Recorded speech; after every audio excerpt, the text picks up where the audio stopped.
నోటిలోని మౌనము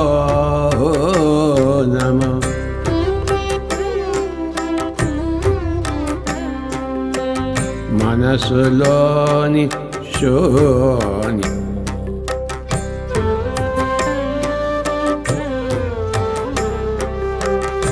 నోటిలోని మౌనము మనసులోని శూన్యం దాని పేరు ధ్యానము ధ్యానము ధ్యానము నోటిలోని మౌనము మనసులోని శూన్యం దాని పేరు ధ్యానము ధ్యానము ధ్యానము.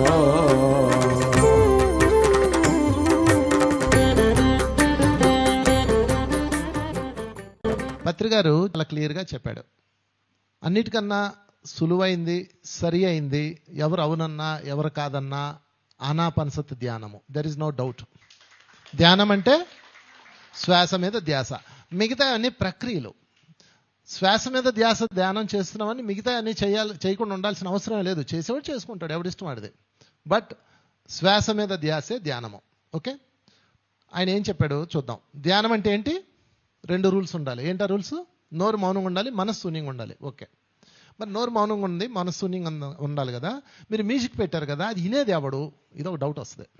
మీరు మ్యూజిక్ పెట్టారండి, ధ్యానంలో కూర్చోబెట్టారు, ఫ్లూట్ వాయిస్తున్నాడు గణేష్ గారు, లేకపోతే పత్రి సార్దో వాయిస్తున్నారు, బాగుంది. మరి మీరే మౌనంగా ఉండమన్నారు, మనసు శూన్యంగా ఉంచమన్నారంటే, బాబు నువ్వు సంగీతం విను, నీ మనసును శూన్యించాయి. తేడా అర్థమైందా? నువ్వేం చేయాలా? సంగీతం విన్నాయినా, నీ మనసును ఏం చేయాలా? శూన్యించాయి. అదేంటండి? నువ్వు మనసు కాదు నాయన, నువ్వు చైతన్యం. చైతన్యమైన నిన్ను మనసు పట్టుకుంది. మీరేం చేయాలి? శ్వాసను గమనిస్తూ గమనిస్తూ గమనిస్తూ గమనిస్తూ మనసును శూన్యం చేయాలి. మిగిలింది నువ్వే. అది పరవశిస్తుంది, ఆనందిస్తుంది, హాస్టల్ వాళ్ళకి వెళ్తుంది, ఎన్నెన్నో అద్భుతాలు చూస్తుంది, ఎందరెందో మాస్టర్లను కలుస్తుంది, అనుభవాలు పొందుతుంది. ఇవన్నీ మనసు అనుకుంటున్నారు, కాదు. మనసు వేరు, చైతన్యం వేరు. ఈ తేడా బాగా తెలుసుకోవాలి. ఈ చిన్న తేడా తెలియకపోతే ఆధ్యాత్మికంలో ఒక్క మెట్టు కూడా ఎక్కలేరు. ఓకే, ఇది సాధకుడికే తెలుస్తుంది. ఇప్పుడు నా మనసు మాట్లాడుతుందా, చైతన్యం మాట్లాడుతుందా, చైతన్యం అనిపిస్తుందా, మనసు డౌట్ పడుతుందా అన్నది సాధకుడికే తెలుస్తుంది. అందుకని పత్రి సారు అనుభవాన్ని అనుమానించొద్దు అంటాడు. మీరు అనుభవాన్ని ఎలా అనుమానిస్తారు? వాడికి ఒక అనుభవం వచ్చిందంటే వాడు మనసు చెప్పింది, మైండ్ చెప్పింది అని మీరు ఎలా అంటారు? నీకు తెలుసా పోనాడు మైండ్లోకి వెళ్ళగల శక్తి ఉందా? నేను పత్రిసారితో ఒకసారి ఈ మాట అని చివాట్లు తిన్నా. సార్ వీళ్ళు చెప్పే అనుభవాలన్నీ ఎలా తీసుకోవాలి, నమ్మచ్చా అంటే, నీకెందుకు రా అన్నాడు. మరి ఇప్పుడు మనం ఏం చేయాలి సార్ అంటే, చప్పట్లు కొట్టేయాలన్నాడు. అంతే, చప్పట్లు కొడదాం ఆ మాటకి. అభినందించు. ఎందుకు అవతల వాడు అనుభవాన్ని అనుమానిస్తున్నావు? నీకు కడుపు అంట, నీకు అనుభవం రాదు. అనుభవం రానివాడు ఏం చేస్తాడు? అదంతా తప్పు అంటాడు. వాడికి మంట, లోపల నుంచి అగ్ని రగులుతూ ఉంటుంది. కనుక సంగీతం వినొచ్చు సంతోషంగా. ఇప్పుడు గణేష్ గారు ఫ్లూట్ వాయిస్తున్నారు, నువ్వు ధ్యానంలో కూర్చున్నావు, నీ మనసు అంటది ఆయన ఫ్లూట్ వాయిస్తున్నాడా, క్యాసెట్ పెట్టాడా అంటది. అది మనసు. బా ఇంత బాగుంది, పరవశిస్తుంది. అది నువ్వు. పాలు నీళ్ళులా కలిసిపోతుంది ఇది. దీన్ని నువ్వే విడదీసుకోవాలి.